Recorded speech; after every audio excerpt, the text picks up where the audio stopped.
In today's video, I'm going to teach you how to use backlinks in Notion. If you've ever wanted your notes and documents to connect to each other like a smart, searchable web, backlinks are the way to do it. They let you reference one page from another, so you can jump between related ideas without losing your place and keep your workspace organized and easy to navigate. Start by heading to notion.com in your browser. If you already have the desktop app, that works too, but using the website is perfectly fine. Click Login or Launch Notion to open your account. Once you're in, make sure you're in the correct workspace, especially if you belong to multiple workspaces. Then open the page where you want to create a backlink. This could be a project page, a meeting note, a reading list, anywhere you want to reference another page. To add a backlink, place your cursor where you want the link to appear. Type the @ symbol at, and then begin typing the name of the page you want to reference.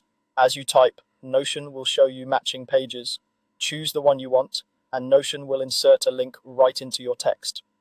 This method is great because it's fast, it works inside any block, like text, callouts, or checklists, and it keeps your writing flowing.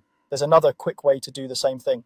Type two left brackets like this, and then type the name of the page you want to backlink.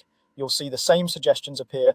Pick the correct page, and it will create the link in line with your content. Many people like this because it feels like a classic wiki shortcut, and it's easy to remember. Once the link is in place, you can click it to jump instantly to that page. This makes it simple to cross-reference notes, connect related tasks, or build a lightweight knowledge base. Notion also keeps track of these connections behind the scenes, so your pages stay meaningfully linked as your workspace grows. A few quick tips as you work. Make sure the page you're linking to is spelled the way you expect, so you choose the right one from the suggestions. If you can't find it, double check you're in the correct workspace. And try to keep page names clear and consistent, which makes searching and linking much easier over time. That's all you need to start using backlinks in Notion. Thanks for watching, and don't forget to like and subscribe.